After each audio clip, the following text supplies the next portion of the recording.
کہ عورت کے لیے زینت کو حرام نہیں کیا گیا بلکہ اس زینت کو چھپانے کا حکم دیا گیا ہے، اور جہاں جہاں وہ اس کو ظاہر کر سکتی ہے وہ یعنی محرم رشتے بھی اللہ سبحانہ وتعالیٰ نے بیان فرما دیے ہیں۔ ٹھیک ہے، تو اب یہاں پر ذرا رکھ کر یہ دیکھیں کہ عمل کی بات یہ ہے کہ ہمارا لباس کیسا ہوتا ہے، یعنی جب ہم لباس کا انتخاب کرتے ہیں تو ان میں ہم یہ دونوں چیزوں کو مد نظر رکھتے ہیں کہ سوآتکم، کہ یہ تمہاری شرمگاہوں کو چھپاتا ہے، یعنی جیسے اللہ سبحانہ وتعالیٰ نے ہمیں فرمایا ہے اسی طرح ہم کرتے ہیں، اور یہاں پر ہم ضروری ہے کہ پڑھیں کہ مرد اور عورت کا ستر کیا ہے، ٹھیک ہے، کہ جن کو چھپانا ضروری ہے۔ عورت کا ستر، عورت کا پورا جسم ہی عورا ہے، ٹھیک ہے، یعنی پورا جسم ہی اس کا ستر ہے، علاوہ چہرے اور دونوں ہاتھوں کے، ٹھیک، پاؤں بھی اس میں شامل ہیں، اور یعنی یہ کہ بعد میں کچھ علماء نے پاؤں کو اس سے خارج کیا ہے، لیکن وہ بھی آپ یہ دیکھیں کہ ٹخنوں تک جیسے ڈھانکنا تو ضروری ہے، ٹھیک ہے، اور عورت اپنا کپڑا لٹکا سکتی ہے، یعنی اس میں بھی تکبر نہیں پایا جاتا، اگر وہ ضرورت کے وقت اپنا کپڑا لٹکاتی ہے تو اس میں تکبر نہیں ہے، اس کو اجازت دی گئی ہے کہ ایک بالشت کپڑا وہ بالشت نہیں یعنی تھوڑا سا جو کور کر لے اس کو، وہ لٹکا سکتی ہے، ٹھیک ہے، اور اسی سے ہمیں وہ بھی ملتا ہے کہ بعض اوقات جب خواتین اس بارے میں پریشان ہوتی تھیں کہ اگر وہ کسی ایسی جگہ سے چل کر آتی ہیں جہاں پر ان کے کپڑے زمین پر لگتے ہیں اور وہ کیچڑ والے ہو جاتے ہیں، تو پوچھا گیا کہ جب اس کے بعد تم خشک جگہ سے چل جاتی ہو نا تو پھر ان کپڑوں میں نماز پڑھی جا سکتی ہے، ٹھیک ہے۔ اچھا، تو عورت کا جو ہے کیا عورا کیا ہے، ستر اس کا کیا ہے، پورے کا پورا جسم علاوہ چہرے اور ہاتھوں کے۔ جب وہ ستر ہے تو یہ ستر نہ صرف مردوں سے ہے بلکہ عورتوں کا آپس میں بھی ہے، ٹھیک ہے، یعنی جسم کے باقی اعضاء کو کسی دوسری خاتون کے سامنے بھی عریاں نہیں کیا جائے گا الا یہ کہ کوئی ضرورت ہو، اور وہ ضرورت کیا ہو سکتی ہے کہ مثال کے طور پر ولادت کے وقت، ٹھیک ہے، اور اسی طرح یہاں پہ بیماری ایسی ہے، اور پھر بیماری کی حالت میں تو یہ بھی اجازت ہے، ویسے تو کوشش کرنی چاہیے کہ ولادت اور بیماری دونوں میں ہی کسی خاتون معالج کا انتخاب کیا جائے اور کسی خاتون معالج کو ڈھونڈنے کی شعوری کوشش کی جائے، لیکن اگر یہ ممکن نہ ہو سکے تو پھر اجازت ہے، ٹھیک ہے، اور اسی طرح اب یہ دیکھیں کہ عام حالات میں بھی جب کسی کے سامنے آپ کو بچے کو دودھ پلانا پڑ جاتا ہے تو آپ جانتی ہیں کہ ہماری بڑی بوڑھیاں جو ہیں خاص طور پر اس چیز کا اہتمام کرتی تھیں،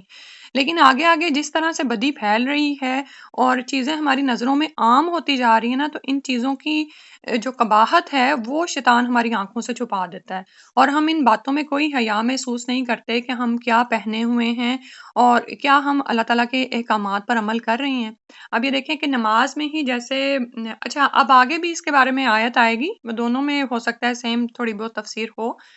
جیسے نماز میں ہی انسان کو زینت اختیار کرنے کا حکم دیا گیا ہے نا، تو نماز کی زینت میں عورتوں کے لیے کیا فرمایا گیا کہ وہ جو کپڑے پہنے وہ شفاف اور وصاف نہ ہو، شفاف کا مطلب ہے کہ ٹرانسپیرنٹ نہ ہو، ٹھیک ہے، اور وصاف کا مطلب ہے کہ وصف ظاہر نہ ہو، یعنی اس کے جسم کا، کیونکہ اس کا سارا جسم عورا ہے اور وہ ساری ہی جو ہے وہ خوبصورتی ہے کہ وہ جو وصف یا خوبی ہے اس کے جسم کی وہ ظاہر نہ ہو، لیکن ہم کتنے افسوس سے کہنا پڑتا ہے کہ اب سکارفز ایسے نکلتے ہیں کہ جس سے سینہ نمایاں اور ظاہر ہوتا ہے، ٹھیک ہے، پیچھے لٹکتے ہیں آگے نہیں آتے۔ اب اس کے ساتھ ساتھ آپ اس جاہلانہ معاشرت کو بھی سامنے رکھتے جائیں جو کہ جس زمانے میں یہ آیات نازل ہو رہی ہیں، ٹھیک ہے، وہاں پر بھی خواتین یہی کرتی تھیں، اور یہ عورت کی کمزوری رہی ہے کہ وہ سینے کو اور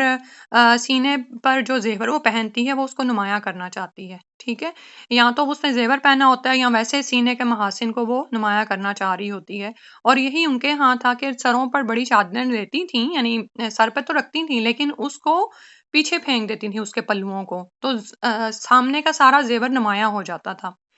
اس کے بعد اس سے بھی اگلی قباحت جس میں شیطان نے مبتلا کیا کہ بہت عرصے تک جو تھا مرد و خواتین دونوں ہی کھلے کپڑے پہنا کرتے تھے، لیکن اس کے بعد ہمارے ٹراؤزرز اور یہ جو گاؤنز ہیں وہ اتنے زیادہ ٹائٹس ہوتے چلے گئے کہ اب وہ وصاف ہو گئے ہیں، یعنی آپ گاؤن پہننے کے باوجود بھی آپ کی پوری باڈی ظاہر ہو رہی ہوتی ہے، اور پھر یہ کہ اگر آپ نے لانگ شرٹ بھی پہنی ہوئی ہے تو آپ نے جو نیچے ٹراؤزر پہنا ہوا ہے اس سے آپ کے سارے تھائز نمایاں ہوتے ہیں، اور جب انسان رکوع یا سجود میں جاتا ہے تو اس وقت تو عجیب ہی کیفیت میں ہوتا ہے۔ اور اس میں بھی یہ یاد رکھیں کہ اللہ سبحانہ و تعالیٰ تو البصیر ہیں، وہ تو اندھیرے میں بھی دیکھتے ہیں، روشنی میں بھی۔ تو جب نماز کے لیے کھڑے ہوں تو اس میں تو انسان کم از کم یہ احتیاط کرے کہ میں کیا پہنے ہوئے ہوں، ٹھیک ہے؟ چاہے آپ اندھیرے میں ہوں تو یہ نہ سوچیں کہ اب تو کون مجھے دیکھ رہا ہے، نہیں، آپ جس ہستی کے سامنے جا رہے ہیں نا وہ آپ کو ہر حال میں دیکھ رہی ہے، ٹھیک ہے؟ اس کے بعد مرد کے سطر کی بات دیکھ لیتے ہیں۔ مرد کا سطر ناف سے گھٹنے تک ہے، جمہور علماء کا جو کہنا ہے کہ ناف سے گھٹنے تک مرد کا جسم سطر ہے، اور اس میں بھی اسی صورت کو مد نظر رکھا جائے گا جو میں نے ابھی خاتون کے لیے بیان کیا ہے کہ اس کا یہ اب وہ اس جگہ کو چھپائے گا تو اس کو ایسے ٹائٹس کپڑے نہیں پہنے گا کہ وصف ظاہر ہو جائے، ٹھیک ہے؟ یعنی آپ یہ دیکھیں کہ پنڈلیاں جون سی ہیں، يا بني سوری، کہ اس کی جو سی یعنی تھائز ہیں وہ ناف اور گھٹنے کے درمیان شامل ہو گئیں، پنڈلیاں نہیں، جو تھائز ہیں نا اوپر کے وہ شامل ہو گئیں۔ لیکن ہم دیکھتے ہیں کہ ایسی ٹائٹس پینٹس پہنی جاتی ہیں کہ یعنی سارا جسم ظاہر ہو رہا ہوتا ہے، ٹھیک ہے؟ اور یہاں تو یہ ہے کہ انسان اس کے ساتھ پھر لمبی شرٹ کا استعمال کرے، ٹھیک ہے؟ تو کیونکہ یہ جو اتنا حصہ ہے ناف سے گھٹنے تک، یہ اس کا جب سطر ہے تو وہ اس کو عورتوں تو کیا مردوں کے سامنے بھی ظاہر نہیں کرے گا، یعنی بھائی بھائی کے سامنے ایسے کپڑے نہیں پہننے جس میں یہ چیزیں ظاہر ہوتی ہوں، اور نہ ہی باپ بیٹے کے سامنے، ٹھیک ہے؟ یہاں آپس میں دوست بھی اس طرح نہ پہنے۔ اور پھر اسی طرح جیسے عورتوں کے لیے بتایا ہے کہ ان مقامات کو یعنی سطر کے مقامات کو کھولا نہیں جائے گا الا یہ کہ ضرورت ہو، ٹھیک ہے؟ جیسے بیماری کے وقت اگر کھولنا پڑ جائے، ٹھیک ہے؟ اور اسی طرح حدیث کا مفہوم ہے کہ عورت کسی عورت کے ساتھ ایک کپڑے میں نہ لیٹے، ٹھیک؟ اسی طرح مرد کے لیے بھی یہی حکم ہے کہ مرد کسی دوسرے مرد کے ساتھ ایک کپڑے میں نہ لیٹے۔ اور ہم یہ دیکھتے ہیں کہ یعنی سلف صالحین ان تمام چیزوں کا اہتمام کرتے تھے۔ اب اس میں ایک تو آ گیا نا سوآتکم، کہ تمہاری شرم گاہوں کو چھپاتا ہے، تمہارے سطر کو چھپاتا ہے، وریشہ، اور دوسرا ہے کہ زینت اور آرائش کا باعث ہے، ٹھیک ہے؟ یعنی لباس سے انسان زینت حاصل کرتا ہے۔ اور اس میں آپ یہ یاد رکھیں کہ تقوی کی علامت یہ نہیں ہے کہ انسان سادہ یا پیون جڑے کپڑے پہننا شروع ہو جائے، بلکہ رسول اللہ صلی اللہ علیہ وسلم کو بعض اوقات بہت خوبصورت اچھے کپڑوں میں دیکھا گیا، اور یعنی سرخ دھاری دار چادر میں، اور یہ احادیث میں باقاعدہ طور پر روایت کرتے تھے صحابہ کہ رسول صلی اللہ علیہ وسلم کیا پہنے ہوئے تھے، سبحان اللہ۔ رسول صلی اللہ علیہ وسلم سفید کپڑا پسند کرتے تھے، ٹھیک ہے؟ اور مردوں کے لیے اسی رنگ کو پسند کیا گیا، لیکن ریشمی کپڑا مردوں پر حرام ہے، جیسے سونا ان کے لیے حرام ہے سونا پہننا، اسی طرح ریشمی کپڑا پہننا ان کے لیے حرام ہے۔ اور ہم دیکھتے ہیں کہ انبیاء کرام اور اسی طرح اس کے بعد صحابہ صحابیات ان تمام چیزوں کا اہتمام کرتے تھے اپنے لباس میں۔ اور جیسے موسیٰ علیہ السلام کی شرم و حیا جو ہے وہ قابل تذکرہ ہے کہ ان کا جسم کسی نے نہیں دیکھا تھا، حتیٰ کہ بنی اسرائیلی کہنے لگے کہ یہ اس کے جسم میں کوئی خرابی ہے کہ یہ خود کو اس طرح سے چھپاتا ہے، تو اللہ تعالیٰ نے وہ بھی ظاہر کر دیا کہ نہیں، ایسی بات نہیں ہے، بلکہ یہ ان کی اپنی فطری شرم و حیا تھی جس کی وجہ سے وہ اپنے بدن کو چھپاتے تھے۔ اور نہانا بھی ہو یا ایسی ضرورتیں بھی ہو تو بالکل انسان یعنی کسی کونے میں چلا جائے۔ اور اب تو الحمدللہ باتھ رومز اویلیبل ہیں تو اس میں بھی انسان احتیاط کرے کہ جب باتھ روم میں جائیں تو یعنی دروازے کو لاک کیا جائے اور پورا احتیاط کی جائے۔ عثمان رضی اللہ عنہ کے لیے آتا ہے کہ شدت حیا کی وجہ سے یعنی وہ گھر کے اندر بھی اتنی حیا کرتے تھے کہ جب تک دروازے کو اچھی طرح بند نہیں کر لیتے تھے تو نہانے کے لیے اپنا کپڑا نہیں اتارتے تھے، یعنی ضرورت کے وقت بھی جب وہ کپڑا اتارنے لگتے تو پوری طرح سے احتیاط کرتے تھے۔ اور اسی طرح اب جیسے ہم نے شیطان کا قصہ پڑھا تھا تو انسان کی شرم گاہوں اور شیطان کے درمیان رکاوٹ بسم اللہ کہنا ہے، یعنی جب مومن بسم اللہ کہہ لیتا ہے نا تو اس کی شرم گاہوں کی شیطان سے حفاظت ہو جاتی ہے۔ ہم میں سے کتنے لوگ ہیں جو کہ بسم اللہ کہنا یاد رکھتے ہیں، ٹھیک ہے؟ حالانکہ دیکھیں کہ شیطان ہر وقت ہمارے پیچھے پڑا ہوا ہے اور ہم اس سے بچ نہیں سکتے مگر اللہ سبحانہ تعالیٰ کی دی ہوئی توفیق سے ہی، اور وہی چیزیں جو کہ اللہ تعالیٰ نے ہمیں سکھائی ہیں۔ اچھا، اور اسی طرح اسماء رضی اللہ عنہا کے بارے میں آتا ہے کہ ایک دفعہ ان کے پاس ایک کپڑا آیا تو انہوں نے اس کو واپس لوٹا دیا، تو جنہوں نے ان کو دیا تھا انہوں نے کہا کہ یہ آپ نے کیوں واپس کر دیا؟ تو اسماء رضی اللہ عنہا نے فرمایا کہ یہ باریک کپڑے ہیں۔ انہوں نے کہا نہیں، اتنے زیادہ باریک تو نہیں ہے، تو اسماء رضی اللہ عنہا نے کہا اگرچہ کہ وہ بوڑھی ہو گئی تھیں اور ان کو زیادہ نظر نہیں آتا تھا، تو انہوں نے کہا کہ نہیں، یہ ایسے کپڑے ہیں جو جسم کو عیاں کر دیتے ہیں۔ یعنی بعض اوقات ایسا ریشمی سٹف ہوتا ہے کہ وہ باریک تو نہیں ہوتا، لیکن جب آپ اس کو پہن کر باہر چلتے ہیں، اور یہاں تو خیر میں کہتی ہوں کہ ایسا ونڈی ویدر ہوتا ہے کہ کپڑے جو اصل صحیح پہنے ہوتے ہیں وہ بھی اڑ رہے ہوتے ہیں، ٹھیک ہے؟ تو گھر سے نکلتے ہوئے مومن عورت مکمل طور پر اہتمام کرے کہ میں کہاں پر جا رہی ہوں اور کیا میں اللہ تعالیٰ کے شرعی احکامات کی پابندی کر رہی ہوں یا نہیں، ٹھیک ہے؟ اسی طرح ایک حدیث کا مفہوم ہے، آپ نے سنی ہوگی کہ رسول صلی اللہ علیہ وسلم نے فرمایا کہ جہنمیوں کی دو اقسام میں نے نہیں دیکھی، ان میں سے ایک وہ مرد ہیں جن کے ہاتھوں میں یعنی چمڑے کی سٹکس ہوں گی، یعنی یہ جو لیدر سٹکس کوڑے ہوتے ہیں نا، وہ ہوں گے جس سے وہ لوگوں کو ماریں گے، اور دوسری وہ عورتیں جو کپڑے پہننے کے باوجود اریاں لگیں گی، ننگی لگیں گی۔ اب یہ دیکھیں کہ اب آپ باہر نکلیں اور یہی صورتحال ہے نا، کہ یہاں تو ٹرانسپیرنٹ کپڑے ہیں، دوپٹے اتنے ٹرانسپیرنٹ ہے کہ ان کو لینے کا فائدہ ہی نہیں ہے، اور یا پھر یہ ہے کہ وہ اتنے زیادہ ٹائٹس ہیں کہ وہ سب کچھ ظاہر کر دیتے ہیں۔ تو ایسا کپڑا پہننا جو کہ نہ تو آپ کے شرمگاہوں کو چھپا رہا ہے، اور پھر یہ کہ یہ زینت بھی نہیں دے رہا ہوتا، یہ ہم لوگوں کے آنکھوں میں ان چیزوں کو جزا دیا گیا۔ ادروائز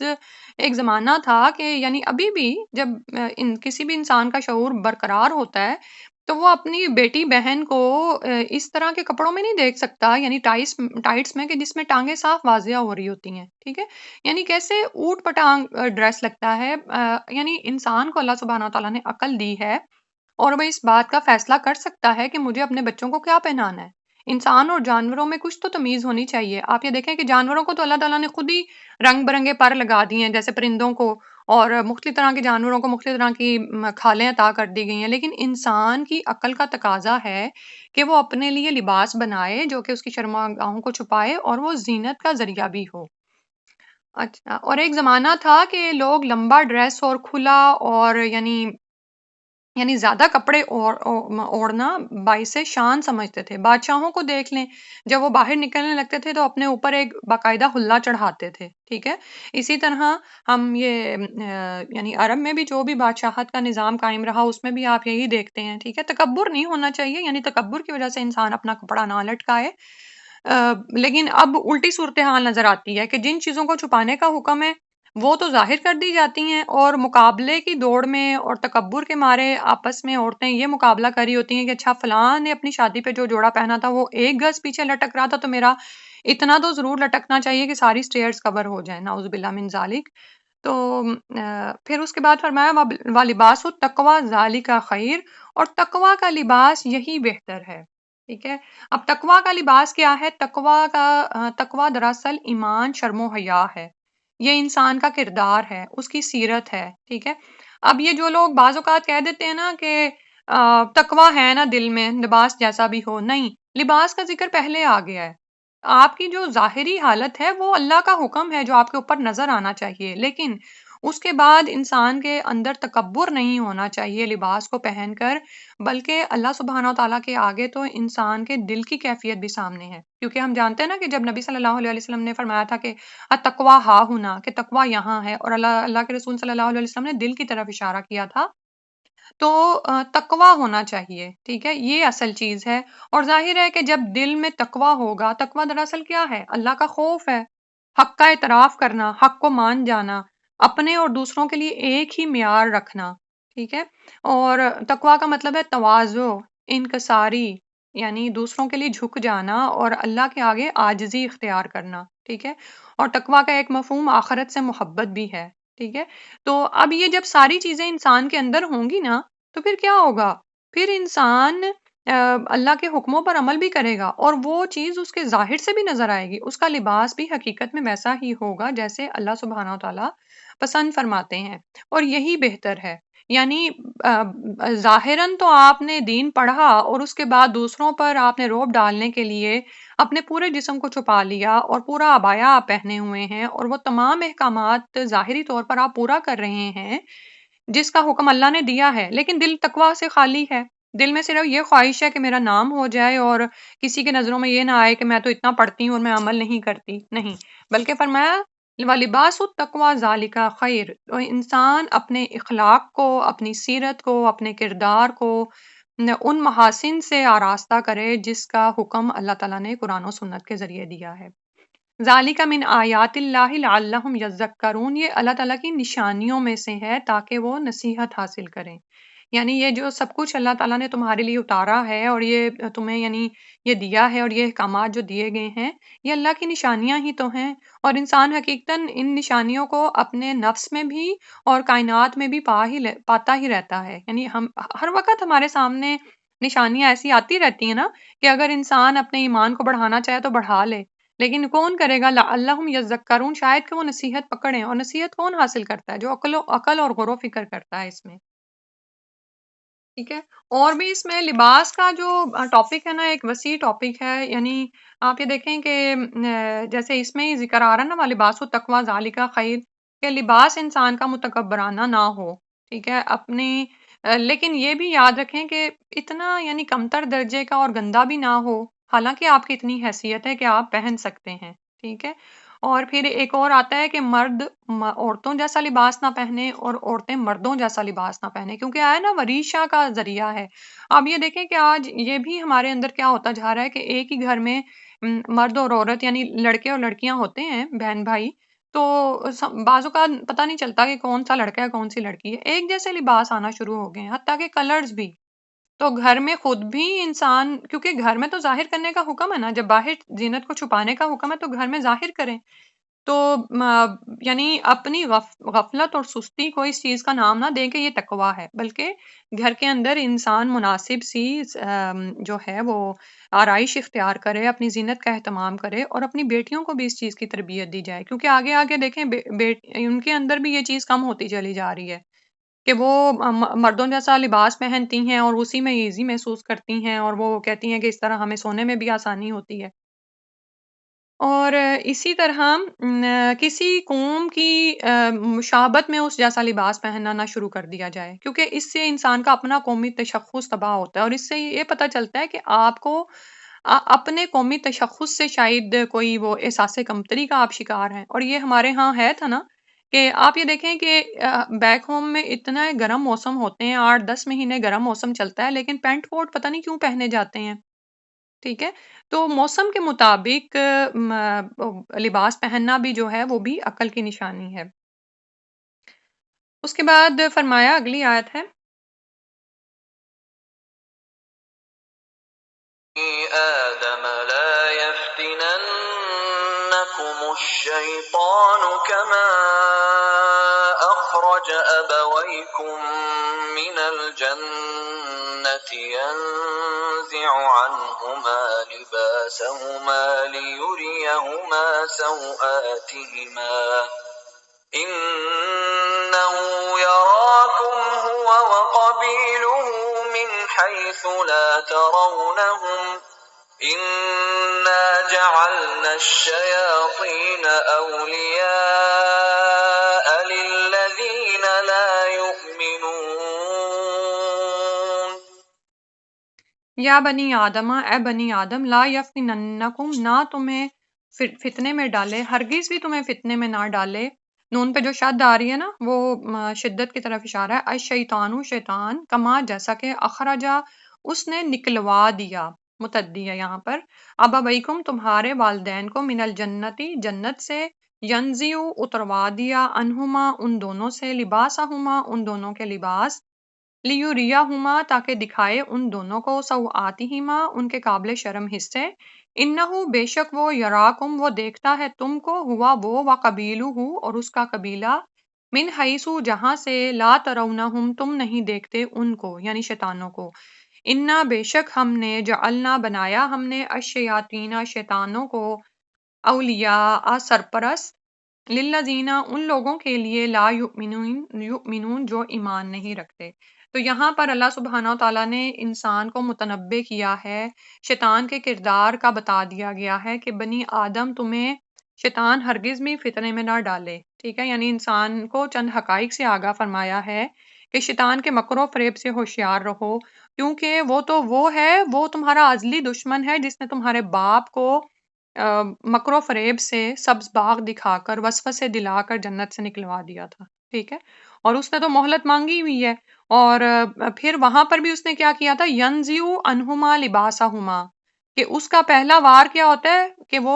انسان کی شرم و حیا پر حملہ کرتا ہے، ٹھیک ہے، انسانوں کو فحاشی میں مبتلا کرتا ہے، بے حجابی کو عام کرتا ہے، اور ہم دیکھتے ہیں کہ اب یہ دیکھیں کہ قیامت کے قریب کس حد تک جو ہے وہ فحاشی پھیل رہی ہے، آپ دیکھ ہی سکتے ہیں۔ یعنی ایک زمانہ تھا کہ غیر مسلم خاتون بھی خود کو چھپاتی تھی، وہ بھی اس بات کا اندازہ رکھتی تھی، حتیٰ کہ یہ ابھی بھی سم ٹائمز آپ کو ایسی مثالیں نظر آتی ہیں کہ نان مسلم خواتین جب بچے کو دودھ پلانے لگتی ہیں تو اپنے اوپر کے حصے کو کور کر لیتی ہیں، لیکن اس کے برعکس دوسری طرف ہمیں ایسی بھی چیزیں نظر آتی ہیں کہ سر عام وہ بازاروں یعنی پبلک پلیسز پہ دودھ پلاتی ہوئی عام نظر آ جاتی ہیں، نعوذ باللہ من ذالک۔ تو ایک زمانہ تھا کہ جیسے میں ابھی پہلے کہہ رہی تھی نا کہ اوپر ایک بڑا لباس جو ہے نا وہ شان کی علامت سمجھا جاتا تھا، اور مرد و خواتین، مرد بھی گھر سے بڑی چادریں لے کر نکلتے تھے کہ اب اچھا کہیں جانے لگے ہیں تو فٹافٹ جہاں پہ بھی چادر پڑی ہوتی تھی اس کی بکل مارتے تھے، جس کو اور عربوں کے ہاں بھی یہ رواج تھا، اور اس کے بعد بیک ہوم میں بھی آپ کو اگر یاد ہو تو یہی صورتحال تھی، ٹھیک ہے، اور ابھی بھی ہمیں سم ٹائمز ایسے لوگ نظر آ جاتے ہیں۔ تو لیکن اب کیا ہے کہ بالکل ہی شیطان نے ایسا فتنے میں ڈالا ہے کہ کیا صورتحال ہو گئی ہے کہ کم لباس کو انسان اپنی زینت سمجھتا ہے، اور اس میں تفاخر کا اظہار ہوتا ہے اس کا کہ میں آج بہت اچھا لگ رہا ہوں، نعوذ باللہ من ذالک۔ تو یاد رکھیں کہ شیطان کا وار انسان پر کیا ہے کہ وہ انسانوں کو فحاشی میں مبتلا کرتا ہے، اور یہ باقاعدہ دیکھیں کہ مغرب نے اپنا تو یہ حال کیا کہ شرم و حیا کے پردوں کو چاک کیا، اس کے بعد ایسی میٹنگز کی گئیں کہ یہ چاہتے ہیں کہ کسی طرح مشرق بھی اس میں مبتلا ہو جائے، اور اب ہم دیکھتے ہیں کہ عورت کو ترقی کے نام پر کس طرح بازاروں میں، آفیسز میں، شو کارنرز پہ جگہ جگہ کھڑا کر دیا گیا ہے۔ کہاں ہے ٹاپ فرنٹ جہاں پر آپ کو مرد نظر آتے ہوں، ٹھیک ہے، زیادہ تر عورتیں نظر آتی ہیں، سجی سمری بنی بنائی، خاص طور پر بینکس میں، سودی کاروبار میں، ایسی جگہوں پر تو میں کہتی ہوں یعنی اتنا مال ہے، اور وہاں پر یہ ایسے آرائش اور سجاوٹ کے ساتھ ان کو پیش کیا جاتا ہے۔ تو جب انسان شرم و حیا کے پردے چاک کر دیتا ہے نا تو سمجھے اس کی مت ماری گئی، اب وہ کوئی غور و فکر اور عقل کی بات نہیں سوچ سکتا۔ اب جب شیطان نے اس پر پہلا حملہ کیا اور وہ اس میں کامیاب ہو گیا نا تو بس اب اس کے بعد شیطان اسے جہاں بھی لے جائے۔ تو اللہ تعالیٰ نے ہمیں یہاں پر متنبع کر دیا ہے، کما اخرج ابویکم من الجنہ، تمہیں یاد نہیں کہ تمہیں کس طرح سے اس شیطان نے تمہارے ماں باپ کو جنت سے نکلوایا، ینزیو انہما لباسہما۔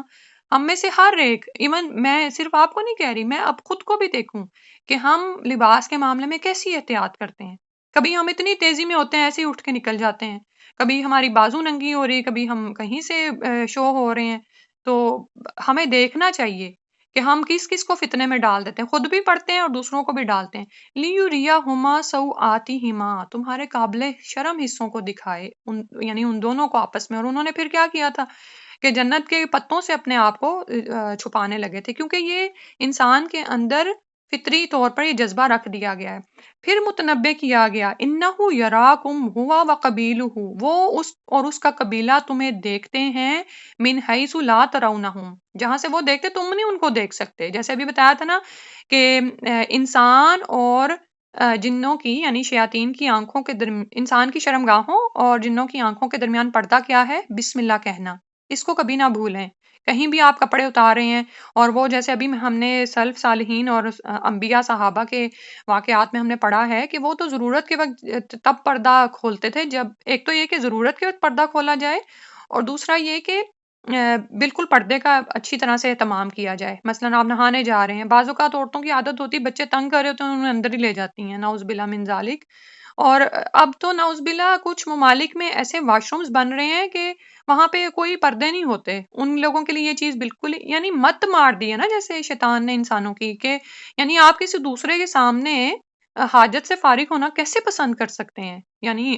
مجھے اب یعنی کچھ بچے ایسے یاد آ رہے ہیں کہ وہ تو اگر اسی پورشن میں وہ سم ٹائم واش روم میں جائیں تو وہ چاہتے ہیں کہ باہر کمرے میں بھی کوئی نہ ہو، کچھ ایسے بھی بچے ہوتے ہیں نا۔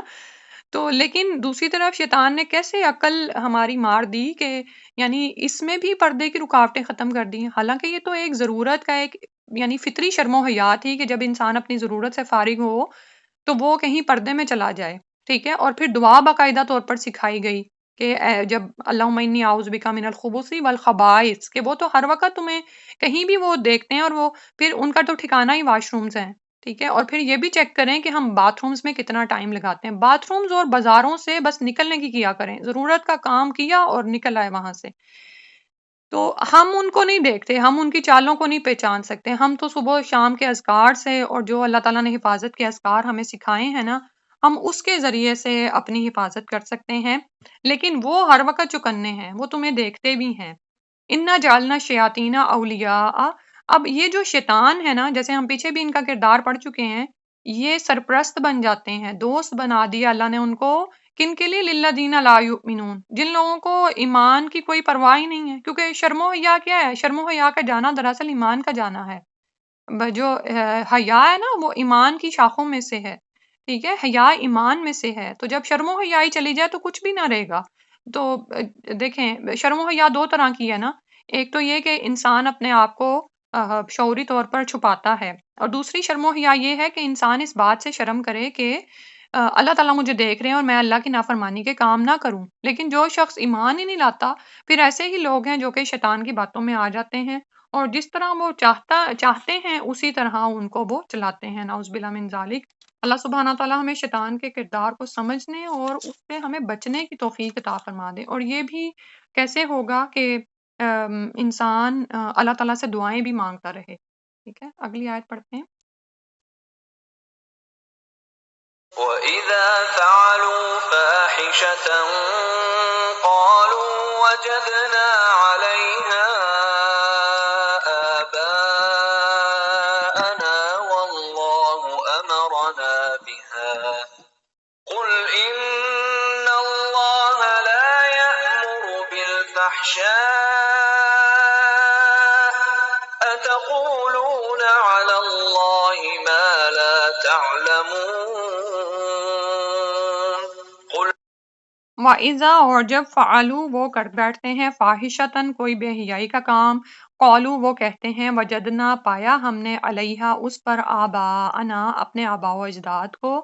واللہ اور اللہ نے، امرنا حکم دیا ہے ہم کو، بہا اس کا، یعنی اس بے حیائی کا، نعوذ باللہ من ذالک۔ قل کہہ دیجئے، ان اللہ بے شک اللہ، لا یأمر نہیں حکم دیتا، بالفحشاء بے حیائی کا، اتقولون کیا تم کہتے ہو، علی اللہ اللہ پر، ما لا تعلمون جو تم نہیں جانتے۔ تو اس آیت میں اللہ تعالیٰ نے فرمایا کہ ان مشرکین مکہ کو جب یہ کہا جاتا تھا کہ تم یہ جو بے حیائی کے کام کرتے ہو تو اس سے باز آ جاؤ، تو وہ کیا کہتے کہ ہم نے اپنے آباء و اجداد کو یہی کرتے پایا اور اللہ نے ہمیں اس کا حکم دیا ہے، نعوذ باللہ من ذالک، کہ اللہ تعالیٰ ایسی بے حیائی کا حکم دے سکتے ہیں، ٹھیک ہے۔ اب دور جاہلیت میں جو بھی امور ہوتے تھے وہ آپ جانتے ہیں کہ ننگا ہو جانے کو وہ کوئی معیوب فعل تصور نہیں کرتے تھے، بغیر اوٹ کے، جیسے ابھی بات ہو رہی تھی نا، بغیر اوٹ کے راستے میں ہی نہا لینا، کہیں بھی بلا جھجک رفع حاجت کے لیے بیٹھ جانا، کسی کے سطر کھل جانے کو وہ کوئی برا خیال نہیں کرتے تھے، اور صرف اہل عرب ہی کو کیا لینا ہے، ہر جاہلی معاشرے کی یہی صورتحال ہوتی ہے، ٹھیک ہے۔ تو جب بھی آپ کوئی بے حیائی کا کام دیکھیں تو اس کو آپ یہ کہ وہ بہت زینت دار ہے یا یہ ہے، یہ چیک کریں کہ یہ دراصل یہ جاہلی معاشرہ ہے، یہ وہ لوگ ہیں جن کو عقل اور غور و فکر نہیں ہے، شعور نہیں ہے، تو یہ اس طرح کے کام کر رہے ہیں، اس طرح کے کپڑے پہن رہے ہیں، ٹھیک ہے۔ کیونکہ بعض اوقات ہم بھی کیا ہوتا ہے ہمارے ساتھ، ہم کسی نیٹ پہ یا کسی چٹ چیٹ پہ بیٹھتے ہیں اور کسی دلہن دلہا کے ڈریس میں ہی کھو جاتے ہیں، او اس نے بڑے پیارے کپڑے پہنے ہوئے، بہت خوبصورت، حالانکہ وہ ان کی زینت اور آرائش کا سب سے ٹاپ دن ہوتا ہے، اور اس دن وہ سب سے زیادہ اریاں ہو رہے ہوتے ہیں، ٹھیک ہے۔ تو اور پھر یہ کہ یعنی شیطان کس طرح سے بہکاتا ہے نا، کہ نظر بھی لگوائے گا وہ اور سب کچھ کرے گا، اور کس طرح انسان ان چیزوں کو دوسروں کے ساتھ شیئر بھی کر رہا ہوتا ہے۔ یعنی آپ یہ دیکھیں کہ ایک دلہن ہے، وہ سجی سجائی بٹھا دی ہے، اور وہی چیز جو ابھی میں بتا رہی تھی نا کہ مشرکین مکہ میں کیا تھا کہ سروں پر چادر رکھتی اور پلو جو تھیں وہ پیچھے ڈالتی تھیں، سینے کو نمایاں کرتی، سینے کے زیور کو نمایاں کرتی۔ انسان کی یہ عورت کی یہ کمزوری ہے، لیکن اللہ نے بتا دیا کہ بھئی کہاں پر یہ زینت ظاہر کرنی ہے، ٹھیک ہے۔ اب یہاں پہ بھی یہی صورتحال ہے، باقاعدہ ایسے گلے بنائے جاتے ہیں کہ سامنے سے سینہ واضح ہو رہا ہوتا ہے، پھر اس کے اوپر زیور سارا واضح ہو رہا ہے، پھر ہر بندے کے ہاتھ میں موبائل ہوتا ہے، یہ تصویریں کھنچ رہی ہوتی ہیں۔ اور کہاں کہاں آپ یہ دیکھیں کہ بے حیائی یہ سب پھیل رہی ہوتی ہے اور ہم آرام سے دیکھتے ہیں، ٹھیک ہے، پورے یعنی کسی بھی جگہ پر کوئی شادی ہے، کوئی فنکشن ہے یا کوئی چیز ہے یا شوبز کی دنیا میں کوئی کچھ ہو رہا ہے اور وہ پوری دنیا میں کیسے پھیلا دیا جاتا ہے۔ تو ایک مومن جو باشعور ہوتا ہے نا، وہی اس میں دیکھتا ہے کہ بھئی یہ چیزیں میرے دیکھنے والی بھی نہیں ہیں، ٹھیک ہے، کہاں کہ میں ان کو دیکھنے میں وقت ضائع کروں اور یہ دیکھتا رہوں کہ یہ سوٹ کتنا خوبصورت بنا ہے یا زیور کتنا خوبصورت پہنا ہوا ہے یا وہ کیسی لگ رہی ہے۔ ان چیزوں میں تو وقت بھی نہ ضائع کیا جائے، کیونکہ شیطان نے یہ چیزیں سجا دی ہیں۔ اب مشرکین مکہ کی کیا حالت تھی کہ عام طور پر تو جو وہ کرتے تھے، اس کے علاوہ کعبہ کا طواف بھی ننگے ہو کر کرتے تھے اور اپنے اس فعل کو مذہبی تقدس کا درجہ دیتے تھے، اور عورتیں اس شرمناک فعل میں مردوں سے بھی دو ہاتھ آگے تھیں، جیسا کہ درج ذیل حدیث سے واضح ہوتا ہے۔ عبداللہ بن عباس رضی اللہ عنہ فرماتے ہیں کہ ایام جاہلیت میں عورت برہنہ ہو کر کعبہ کا طواف کرتی اور کہتی جاتی کہ کوئی ہے جو مجھے عاریتاً ایک کپڑا دے تاکہ میں اس سے شرمگاہ ڈھانپ لوں۔ پھر کہتی آج یہاں تو کچھ شرمگاہ کھلی رہے گی یا پوری کھلی رہے گی، بہرحال جتنی بھی کھلی رہے گی میں اسے کسی پر حلال نہیں کروں گی۔ تو اور آیت خذو زینتکم عند کل مسجد اسی بارے میں نازل ہوئی، یہ مسلم کتاب و تفسیر کی حدیث ہے۔ تو اس کے بعد آپ جانتے ہیں کہ جب فتح مکہ کے بعد اللہ تعالیٰ کے کا حکم آیا تو یہ رسم بد ختم کی گئی، اور 9 ہجری میں رسول اللہ صلی اللہ علیہ وسلم نے سیدنا ابو بکر رضی اللہ عنہ کو امیر حج بنا کر بھیجا، اور بعد میں مزید تاکید کے طور پر سیدنا علی رضی اللہ عنہ کو بھیجا، کیونکہ عربوں کے ہاں یہ تھا نا کہ کوئی بھی بڑا حکم وہ سنتے تھے تب جب اس کا کوئی خاندان والا بتا رہا ہوتا تھا، ٹھیک ہے، تو رسول صلی اللہ علیہ وسلم کی طرف سے پیغام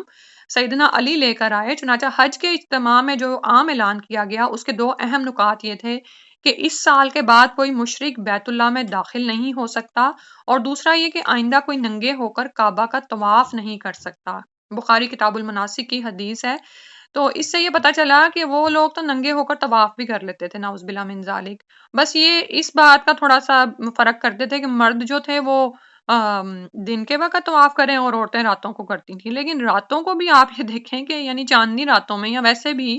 تو جسم تو نمایاں ہوتا ہے نا جب آپ نے کچھ پہنا ہی نہیں ہوا، نعوذ باللہ من ذالک۔ اور اس کے بعد اس سے بھی آگے بڑھی ہوئی حالت ان کی کیا تھی کہ جب انہیں ان باتوں سے روکا جاتا تو کہتے ہمارے آباء و اجداد بھی تو یہی کرتے تھے، ٹھیک ہے، کہ وہ بھی ایسا ہی کرتے آئے ہیں، تو ہمارے وہ تو اچھے خاصے دیندار تھے تو ہم بھی انہی کی راہوں پر چل رہے ہیں، نعوذ باللہ۔ تو یعنی آپ یہ دیکھیں کہ تم یہ سوچو کہ اگر تمہارے آباء و اجداد شیطان کے بھرے میں آ گئے تھے تو کیا تم بھی انہی کی پیروی کرو گے؟ تو پھر کیا ایسی باتیں کرتے کہ اللہ نے ہمیں ایسا ہی حکم دیا ہوا ہے۔ اللہ تعالیٰ نے فرمایا قل ان اللہ لا یأمر بالفحشاء، اللہ تعالیٰ بے حیائی کا حکم نہیں دیتا، یعنی نعوذ باللہ من ذالک کہ اللہ تعالیٰ تو بے حیائی کے کاموں سے روکتے ہیں، وہ خود کیسے بے حیائی کا حکم دے سکتے ہیں، ٹھیک ہے۔ تو یعنی اس سے بات سمجھ آئی کہ جو بے حیائی کا کام ہے یا جس چیز میں بے حیائی پائی جاتی ہے، جو فاحشہ ہے، جو فحش گفتگو ہے، وہ اللہ کا حکم کبھی نہیں ہو سکتا، ٹھیک ہے۔ یہ ہمارے ایمان کا تقاضا ہے کہ ہمیں پتہ ہو کہ اگر کوئی بے حیائی کی بات ہے یا کوئی کام ہے تو وہ اللہ تعالیٰ کا حکم نہیں ہو سکتا۔ تو فرمایا اتقولون علی اللہ ما لا تعلمون، کیا تم کہتے ہو اللہ پر، یعنی اللہ کے ذمے وہ باتیں لگاتے ہو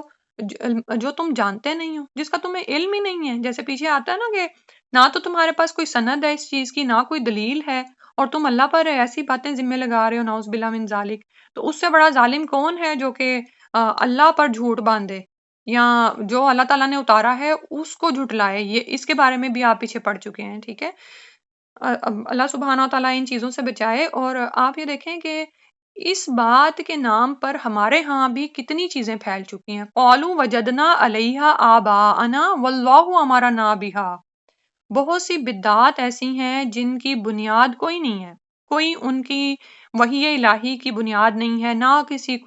قرآن کی کسی آیت میں حکم ہے، نہ حدیث میں ہے، نہ کوئی سنت سے ثابت ہے، نہ سلف صالحین کے عمل سے، بلکہ بس وہ کسی نے شروع کیا کسی ایک مجلس میں، جیسے اب یہ جو تیسری عید کے نام پر شروع ہو گیا ہے تو اس کے بعد وہ چل پڑا، نعوذ باللہ۔ تو اور اس کے بعد لوگ اس کو دین کا حصہ بنائے ہوئے ہیں۔ تو اتقولون علی اللہ ما لا تعلمون، تم وہ باتیں کہتے ہو اللہ پر جو تم نہیں جانتے، یعنی انسان بچے اس بات سے کہ پھر تمہارا ٹھکانہ کیا ہے۔ آپ یہ دیکھیں کہ دنیا میں اگر ہم کسی کے ذمے کوئی بات لگاتے ہیں اور اس کو پتہ چل جائے کہ ہم نے اس کو نام لے کر یہ بات کی ہے تو کیسے حالات خراب ہوتے ہیں، کیسی چپکلش اور ناراضگیاں چلنا شروع ہو جاتی ہیں۔ تو اللہ کے خلاف یہ بات، تو اس بات سے انسان ڈرتا نہیں کہ اس کو اللہ کے سامنے ہی حاضر ہونا ہے؟ تو پھر بات وہی آ جاتی کہ جو ایمان ہی نہیں لاتے وہی پھر ایسی حرکتیں کر سکتے ہیں۔ اگلی آیت میں فرمایا أمر ربي بالقسط وأقيموا وجوهكم عند كل مسجد وادعوه مخلصين له الدين كما بدأكم تعودون فريقا هدى وفريقا حق عليهم الضلالة إنهم اتخذوا الشياطين أولياء من دون الله ويحسبون أنهم مهتدون۔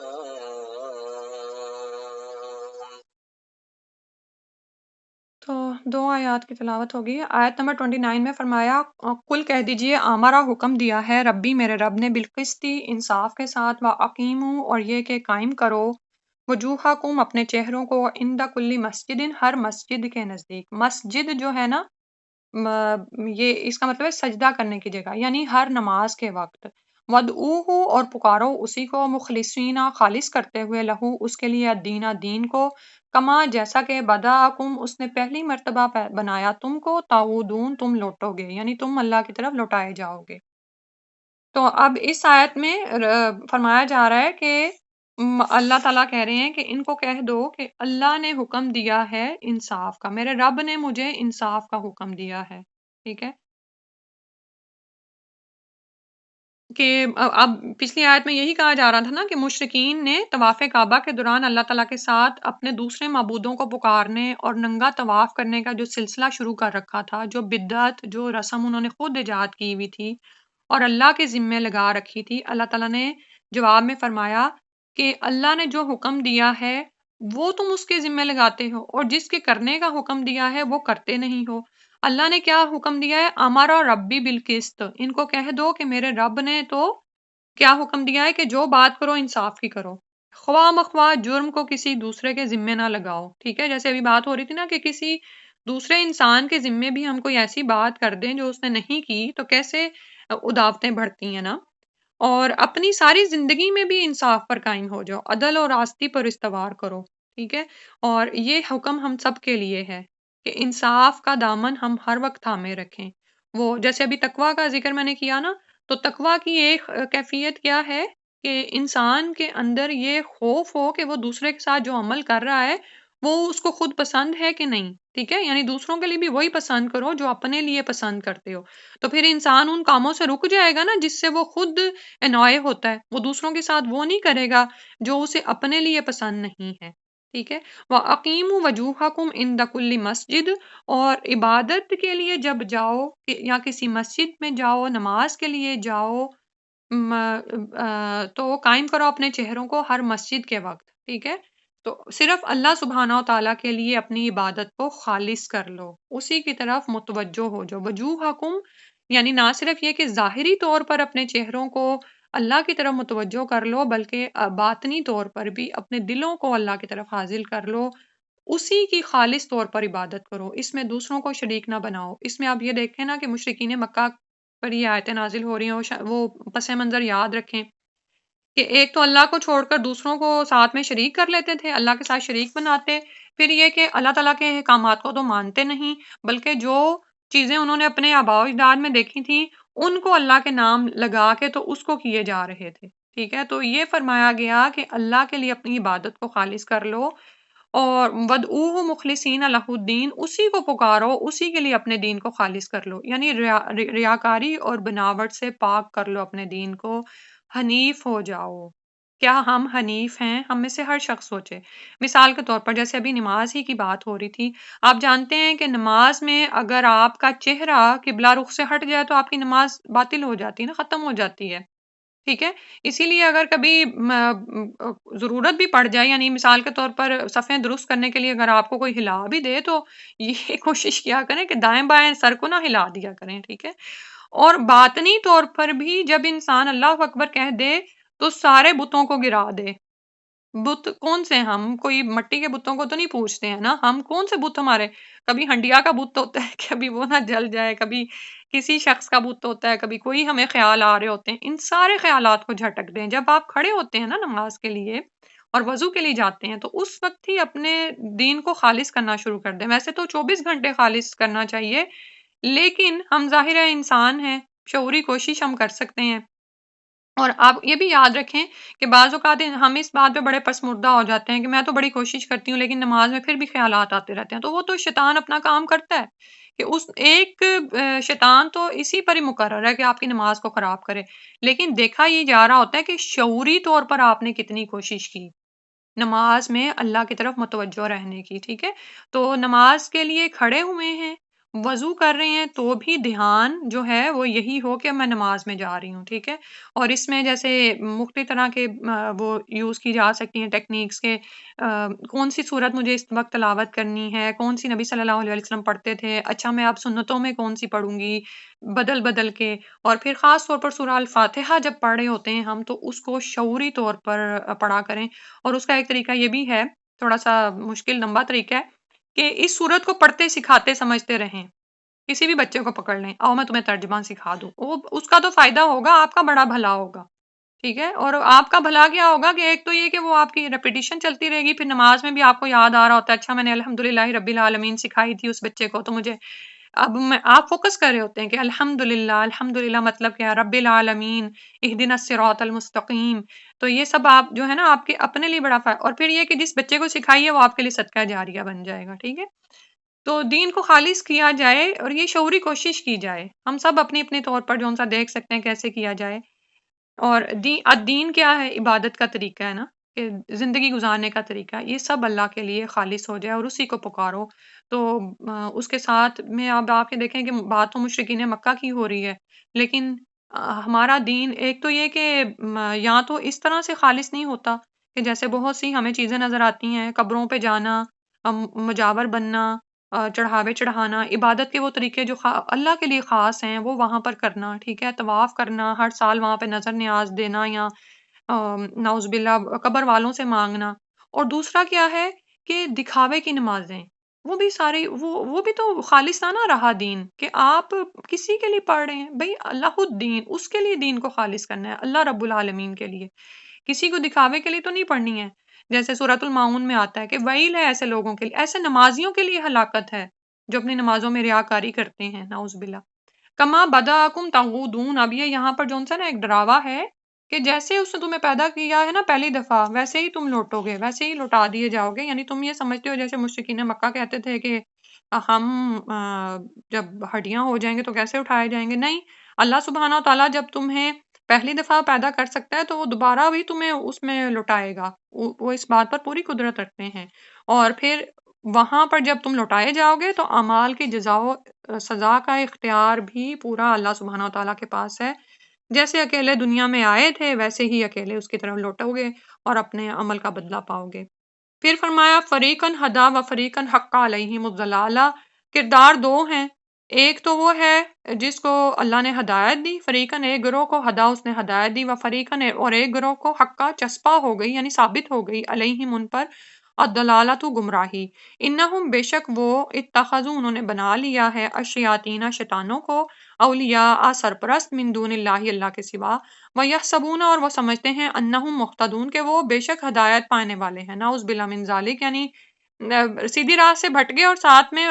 واپس بھی نہیں آ سکتے کہ وہ تو سمجھتے ہیں کہ ہم راہ پر ہیں۔ اب یہاں پر بتا دیا گیا، اب پیچھے سے پورا آدم و حوا اور شیطان کا واقعہ دہرا لیں کہ جب زمین پر اتارا گیا ہے تو فرمایا گیا کہ تم دونوں آپس میں دشمن ہوں گے۔ اب دشمن کون کون ہے؟ ایک وہ جو حق کی راہ پر چلیں گے، دوسرے وہ جو باطل کی راہ پر چلیں گے، ٹھیک ہے؟ ایک وہ ہے جو آدم علیہ السلام کی پیروی میں رہیں گے، دوسرا وہ ہے جو شیطان کی پیروی میں پڑ جائے گا، ٹھیک ہے؟ اور دونوں میں فرق کیا ہے؟ شیطان نے تکبر کیا تھا، وہ اللہ کا فرما بردار نہیں تھا، اس نے واضح طور پر اللہ تعالیٰ کے حکم کی نافرمانی کی۔ اور آدم علیہ السلام سے غلطی ہوئی بھول کر، لیکن اس کے باوجود انہوں نے اعتراف کیا، اس غلطی کو مانا، اس کا ذمہ کسی دوسرے کے حق پر نہیں رکھا،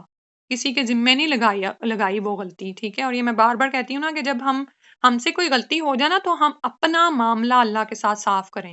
ہم یہ نہ بیچ میں خود کو تسلیاں اور دلاسے دیں کہ چونکہ فلاں نے میرے ساتھ یہ کیا نا تو میں نے ایسا کر دیا، یہ متکبرانہ، یہ شیطانی فعل بن جاتا ہے، کیونکہ یہ ہوتا ہے کہ آپ کو آپ کی غلطی گھیر لیتی ہے۔ آپ کو اس بات سے مطلب نہیں ہونا چاہیے کہ دوسرے نے کیا کیا اور وہ اللہ سے کیا پائے گا، آپ اپنا معاملہ اللہ سے کلیئر کریں۔ تو ایک وہ گروہ ہے جو کہ ہدایت پا گیا اور دوسرا وہ ہے جس پر گمراہی چسپاں ہو گئی، یعنی اب کیا ہے، چسپاں ہونے کا مطلب یہ ہے کہ جو شیطان کا حال ہے کہ اس کا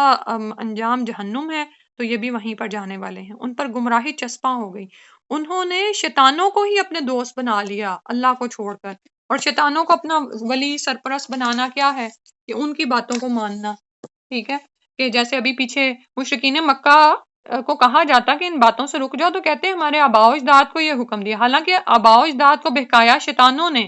اور وہ اس بات کو اللہ پر لگاتے تھے، جیسے یحسبون انہم مہتدون، اب حالت کیا ہے ان کی کہ وہ یہ سمجھتے ہیں کہ وہ ہدایت پانے والے ہیں، انہیں یہ لگتا تھا کہ وہ تو سیدھے ہی راہ پر ہیں، نعوذ باللہ۔ اور دنیا میں بھی ایسے ہوتا ہے نا کہ بعض اوقات آپ لوگوں کو سمجھاتے ہیں لیکن وہ ان کو لگ رہا ہوتا ہے ہم تو خود بڑے ہدایت یافتہ ہیں۔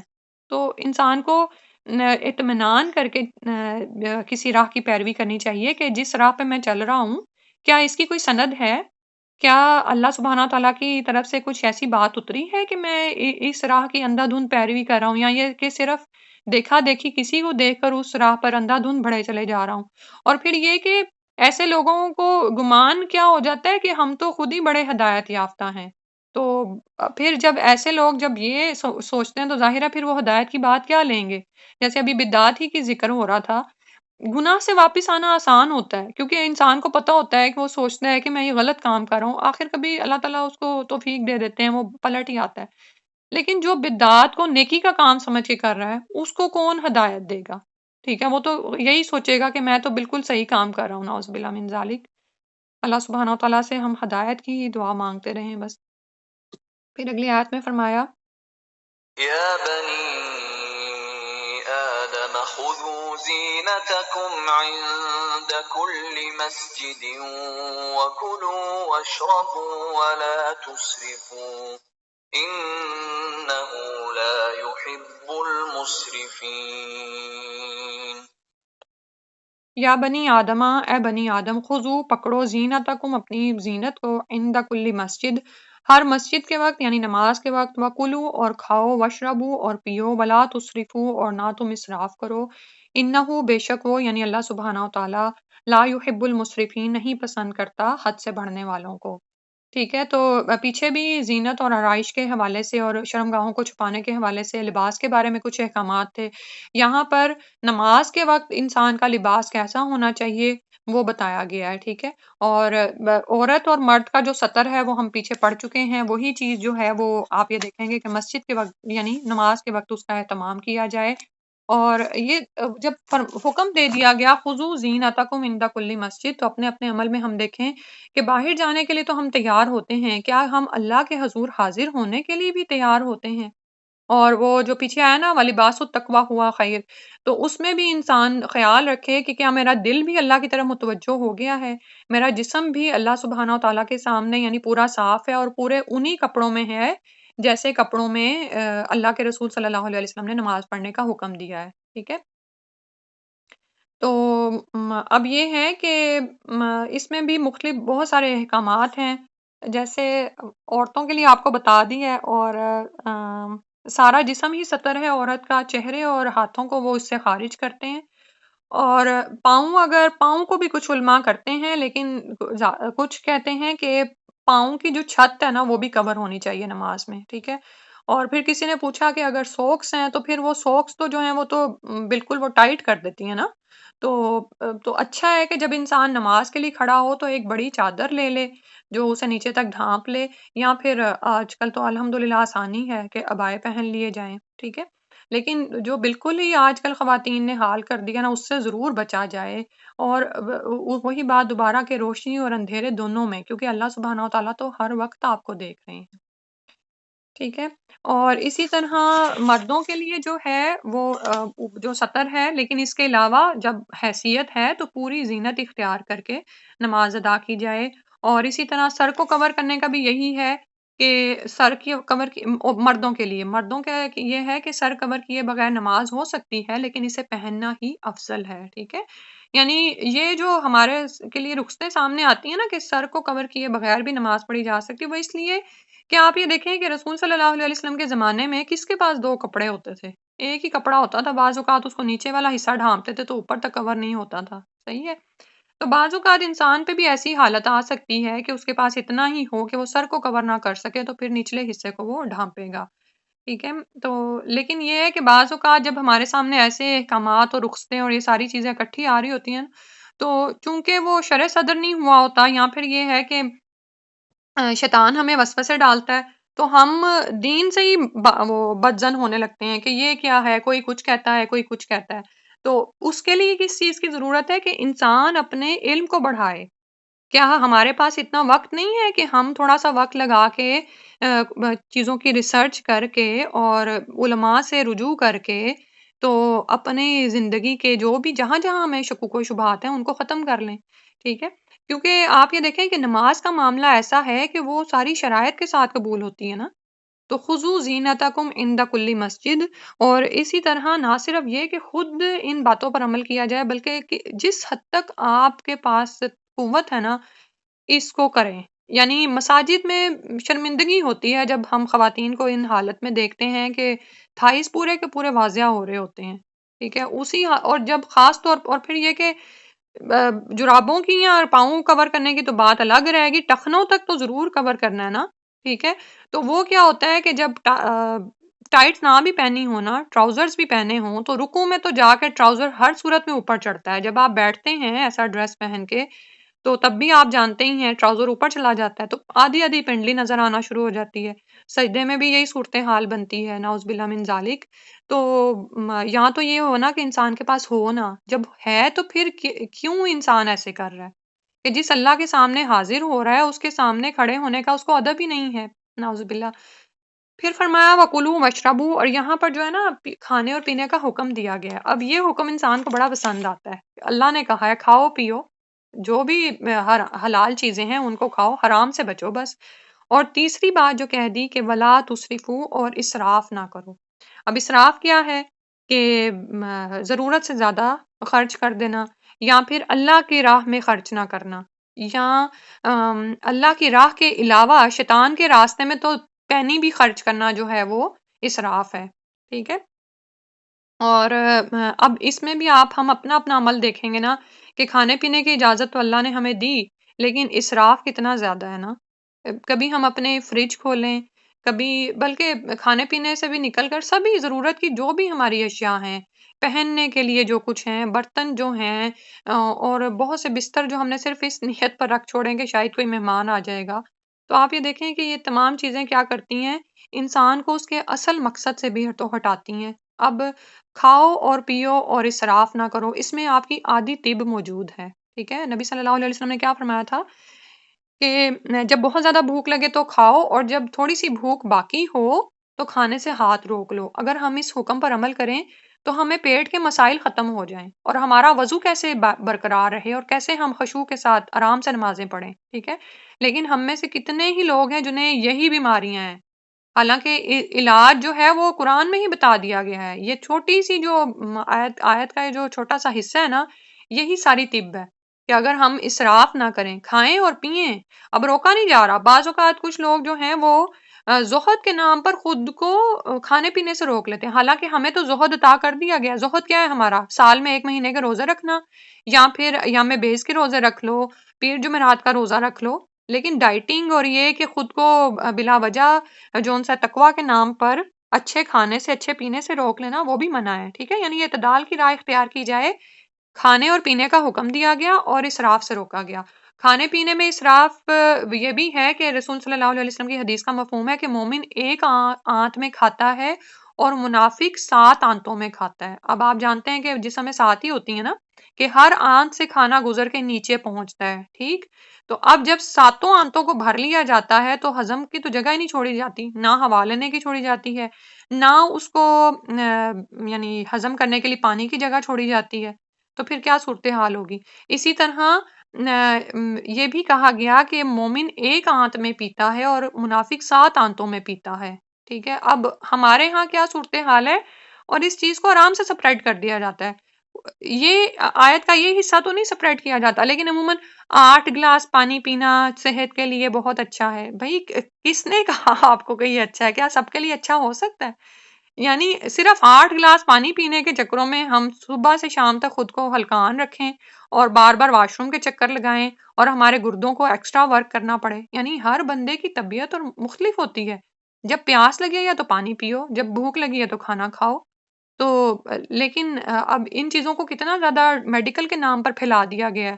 بغیر یہ سوچے سمجھے کہ بھئی اگر کسی بندے کو نہیں اتنے پانی کی ضرورت، یا وہ کسی ایسے علاقے میں رہ رہا ہے جہاں پہ آلریڈی بہت زیادہ ٹھنڈک یا ایسی چیز ہے، تو پھر وہ کیا کرے؟ تو قرآن بس اتنے انسان حکم کو لے لے اور خود اپنی حالت اور کیفیت کو دیکھے۔ اللہ تعالیٰ نے انسان کو بھی تو عقل اور شعور دیا ہے نا، کہ کلو وشربو ولا تسرفو انہ لا یحب المسرفین، کہ بے شک اللہ تعالیٰ مسرفین کو یعنی حد سے بڑھنے والوں کو پسند نہیں کرتا، اور یہ جو حد سے بڑھنے والے نا، فضول خرچی کرنے والے ہیں، یہ دراصل شیطان کے بھائی ہیں، ٹھیک ہے؟ اور ہر کام میں اسراف سے روکا گیا ہے۔ صدقہ میں بھی اسراف نہ کرو کہ پھر تم خود محتاج ہو کر رہ جاؤ، اور ناحق خرچ نہ کرو، اور راہ الہی سے روکنا جو ہے اسراف ہے۔ اور دوسری طرف یہ بھی یاد رکھیں کہ کم کھانا بھی منع ہے، کہ آپ نہ تو حقوق اللہ کے قابل رہیں، یا یعنی نہ تو آپ کھڑے ہو کے نماز ادا کر سکیں اور نہ ہی آپ بندوں کے حقوق پورے کر سکیں، ٹھیک ہے؟ اور ایک اور چیز ہے کہ اگر انسان بہت زیادہ کھاتا پیتا ہے نا، تو وہ بہت زیادہ سوتا پیتا بھی ہے، سوتا بھی ہے، اور وہ کیا ہے؟ وہ انسان کو غفلت میں ڈالتا ہے۔ اس اس غفلت کی وجہ سے، بہت زیادہ کھانے پینے کی وجہ سے کیا ہوتا ہے؟ آپ کی ساری توانائیاں اس کھانے کو ہضم کرنے میں اور واش روم میں جانے میں صرف ہو جاتی ہیں، ٹھیک ہے؟ تو اس سے انسان بہت ساری چیزوں سے محروم ہوتا ہے، مثلاً توجہ کی کمی ہو جاتی ہے، اللہ تعالیٰ سے مناجات کی حلاوت سے محرومی ہو جاتی ہے۔ جب آپ بہت زیادہ کھا پی لیتے ہیں نا، تو مخلوق پر شفقت سے محروم ہو جاتے ہیں، کیونکہ آپ کا اپنا پیٹ تو بھرا ہوا ہے، آپ کو کیا دوسرے کیا جو بھی کریں۔ عبادت ثقیل ہو جاتی ہے، جب پیٹ بہت بھرا ہوتا ہے نا، تو رکوع سجود ہی مشکل ہو جاتے ہیں۔ اور جب انسان بہت کھاتا پیتا اور سوتا ہے نا، تو خواہشات بڑھتی چلی جاتی ہیں، یعنی آگے سے آگے اور کی اور پڑ جاتی ہے۔ یعنی یہ جو کہا گیا نا کہ تھوڑی بھوک باقی ہو تو کھانے سے ہاتھ روک لو، لیکن آپ نے دیکھا ہوگا کہ اب جب آپ زیادہ کھا لیتے ہیں نا، تو پھر اس کو ہضم کرنے کے لیے بھی اور آگے سے آگے چیزیں کھا رہے ہوتے ہیں، تو پھر اس وقت خود کی خود ہی پکڑ کیا کریں کہ مجھے اسراف نہیں کرنا ہے، کیونکہ اسراف کو اللہ تعالیٰ پسند نہیں کرتے ہیں۔ پھر اس کے بعد فرمایا قل من حرم زینة اللہ التي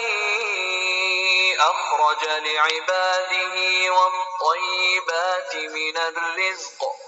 قل هي للذين آمنوا في الحياة الدنيا خالصة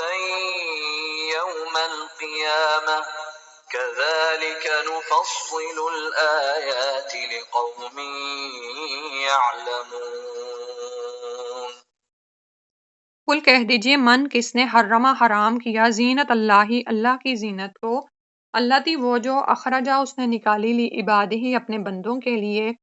والطیباتی اور پاکیزہ چیزیں، من الرزق کی رزق میں سے، قل کہہ دیجئے، ہیا وہ، للذین ان لوگوں کے لیے ہیں، آمنو جو ایمان لائے، فی الحیات دنیا دنیا کی زندگی میں، خالصتاً خالص طور پر، یعنی خاص کرتے ہوئے، یوم القیامتی قیامت کے دن، کذالک اسی طرح، نفصلو ہم بیان کرتے ہیں، الآیاتی آیات، لقومی یعلمون اس قوم کے لیے جو علم رکھتے ہیں۔ تو اللہ سبحانہ و تعالیٰ نے اب یہاں پر ایک طرح سے ڈانٹ کے انداز میں پوچھا ہے کہ ان سے پوچھو، کہہ دو کہ کس نے حرام کیا ہے اللہ کی زینت کو، جو اللہ تعالیٰ نے اپنے بندوں ہی کے لیے نکالی ہے، زمین سے اور رزق میں سے طیبات چیزیں، یعنی سب کی سب طیب چیزیں، پاکیزہ چیزیں اللہ تعالیٰ نے حلال کی ہیں،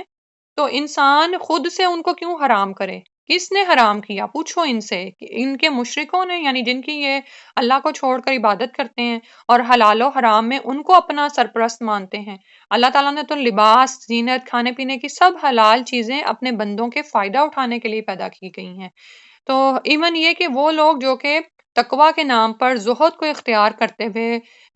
گندے کپڑے پہنتے ہیں، پیوند لگے پہنتے ہیں، تھوڑی خوراک کھاتے ہیں، دنیا کی لذتوں کو ترک کر دیتے ہیں، راتوں کو ریاستیں کرتے ہیں، سوتے نہیں ہیں، نکاح نہیں کرتے، ٹھیک ہے، کہ یہ ان کی روحانی ارتقاء میں رکاوٹ کا باعث ہے، تو ایسے روحانی ارتقاء کی اسلام میں گنجائش نہیں ہے، ٹھیک ہے۔ جیسے ابھی بتایا ہے کہ اگر آپ نے ڈائٹنگ کرنی ہے تو آپ کو روزے دیے گئے ہیں، اسی طرح اگر آپ نے جو ہے جنگلوں میں نکلنے کا شوق ہے تو اعتکاف ہے، ٹھیک ہے۔ عورتیں بھی آپ یہ دیکھیں کہ اگر ہم باقاعدہ اس طرح کا مصنون اعتکاف نہیں کر سکتی تو تہجد کے وقت انسان اٹھے اتنا ہی جتنا کہ مسنون ہے، لیکن اس سے آگے نہ بڑھے کہ صبح کے اس کی فرض نماز بھی جائے اور جو ہیں اس کے بچے بھی اس راستے پر متاثر ہوں، ٹھیک ہے۔ تو اللہ سبحانہ و تعالیٰ نے جو چیزیں پیدا کی ہیں نا بندوں کی زینت کے لیے، ان کو ان کے فائدے کے لیے، تو اس کو انسان استعمال کرے۔ قُلْ هِيَ لِلَّذِينَ آمَنُوا فِي الْحَيَاةِ الدُّنْيَا، یہ تو دنیا میں خالصتاً مومنوں کے لیے ہیں، اور یوم القیامہ، قیامت کے دن بھی ان کے لیے خاص ہوگی۔ اسی طرح سے ہم بیان کرتے ہیں آیتیں اس قوم کے لیے جو علم رکھتے ہیں۔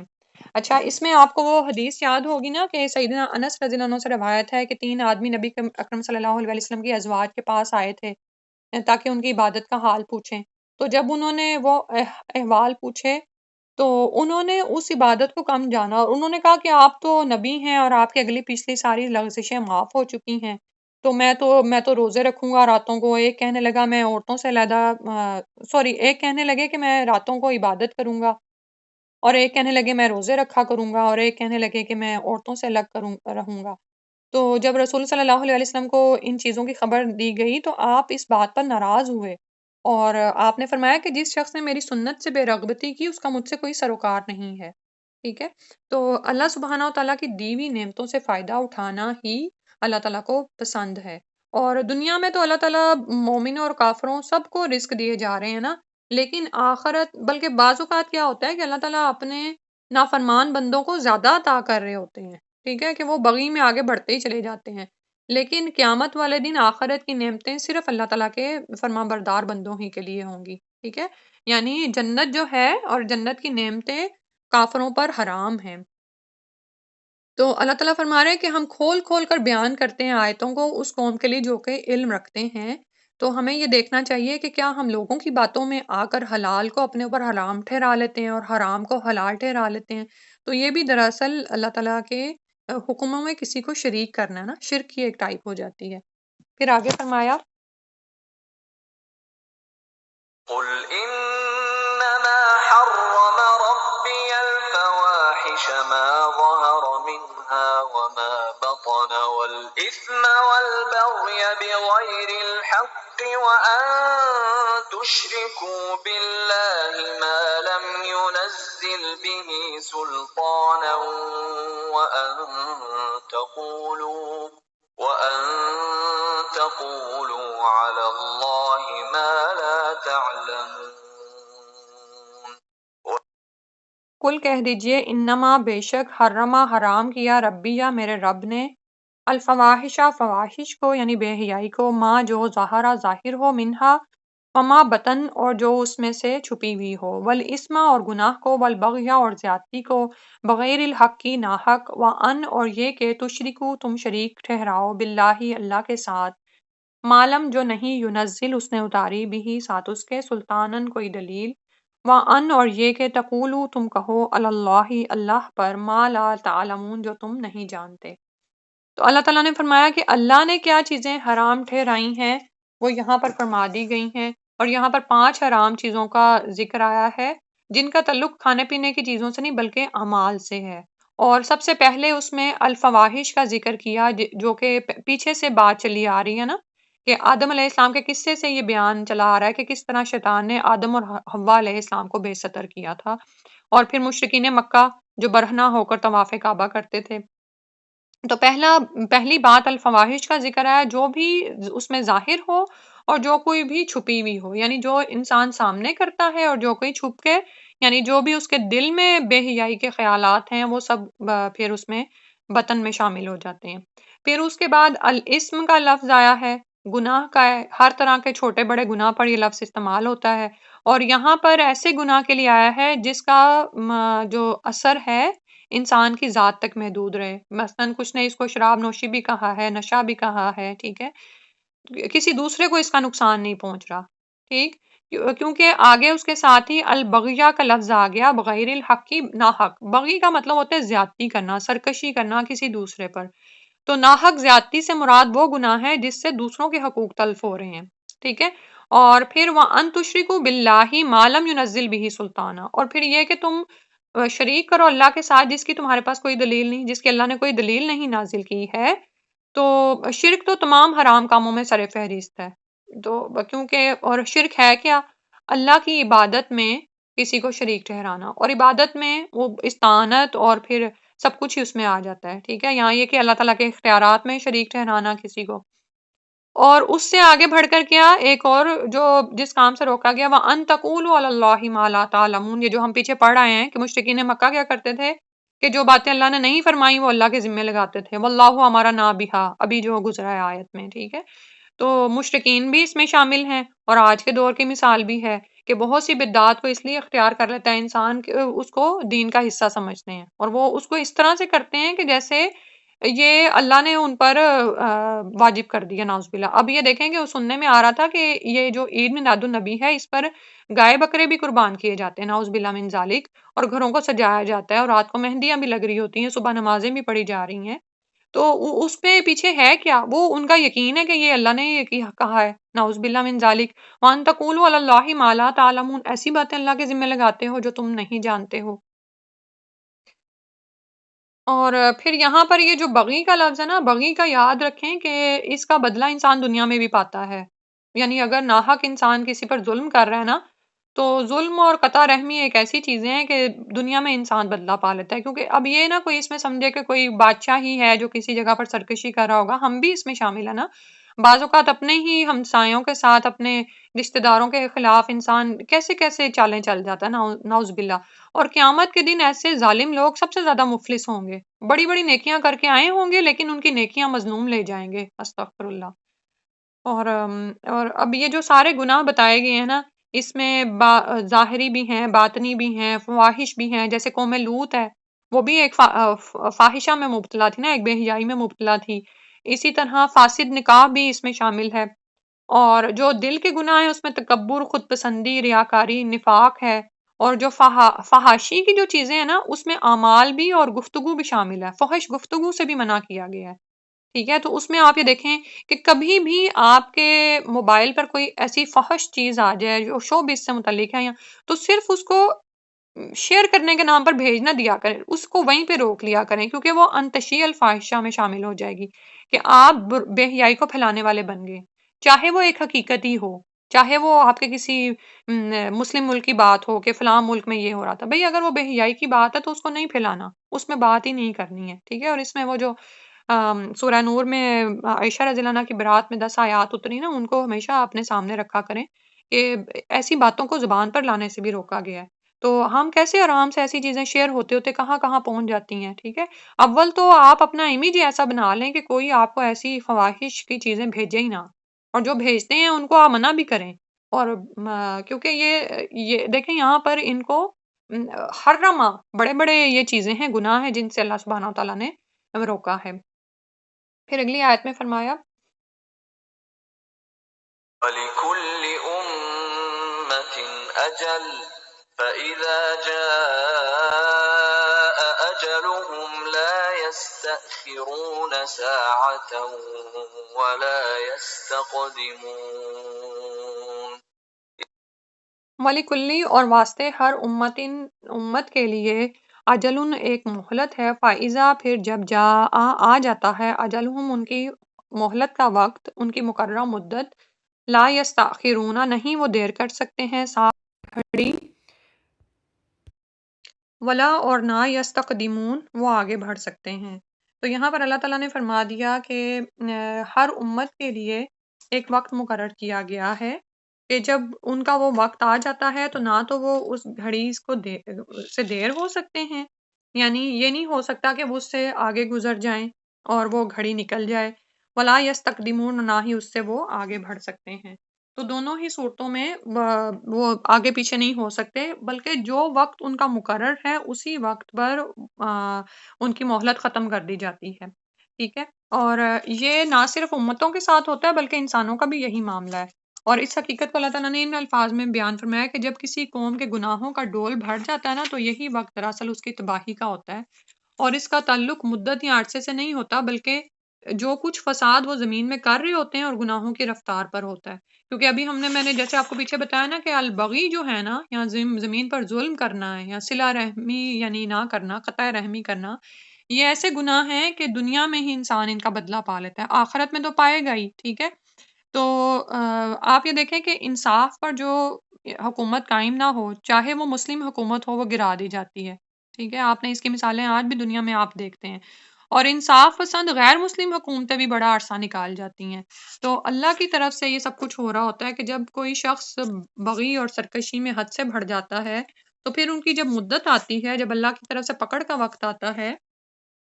تو پھر نہ تو وہ ایک گھڑی اس سے دیر ہو سکتے ہیں، نہ ہی وہ پیچھے ماضی میں داخل ہو سکتے ہیں۔ اور یہ اللہ تعالیٰ کی قدرت اور اس کی عظمت کی طرح کا بھی اظہار ہے نا، اور یہی معاملہ ہم انسانوں کے ساتھ ہے۔ ہم جو خود پر آسانیاں لگا کے بیٹھے ہیں، نہیں ابھی مہلت ہے، ابھی یہ کر لیں گے، وہ کر لیں گے، تو سوچنے کا وقت ہے کہ جب مہلت ہی ختم ہو جائے گی اور ہم نہیں جانتے کب ختم ہوگی، اور جب ہوگی تو ہم اس وقت یعنی فریادیں نہیں کر سکیں گے کہ نہیں اب ہم یہاں سے اس وقت میں نہیں داخل ہو سکتے کہ موت آ جائے۔ فرشتوں کے اوپر بھی ہمارا کوئی اختیار نہیں ہے، تو انسان کو اس وقت سے ڈرنا چاہیے جب مہلت ہی ختم ہو جائے۔ پھر فرمایا يا بني آدم إما يأتينكم رسل منكم يقصون عليكم آياتي فمن اتقى وأصلح فلا خوف عليهم ولا هم يحزنون یا بنی آدم، یا بنی آدم، اما اگر یاتینکم آئیں تمہارے پاس رسول کچھ رسول منکم تم میں سے یقصون جو بیان کرتے ہوں علیکم تم پر آیاتی میری آیتیں، فمن تو جو کوئی اتقا تقوی اختیار کرے، واصلح اور اصلاح کر لے، فلا خوف علیہم ولا هم یحزنون، تو نہ ہی ان پر کوئی خوف ہوگا اور نہ وہ غمگین ہوں گے۔ تو یہاں پر اللہ تعالیٰ نے ہمیں بتا دیا کہ جب تمہیں زمین پر اتارا گیا ہے تو یہ اللہ تعالیٰ کی کتنی مہربانی ہے کہ تمہیں بغیر ہدایت کے نہیں بھیجا گیا۔ اگر تمہارے پاس میری طرف سے کچھ رسول آئیں، یعنی اللہ کی طرف سے ہمیشہ آدم علیہ السلام سے لے کر رسول صلی اللہ علیہ وسلم تک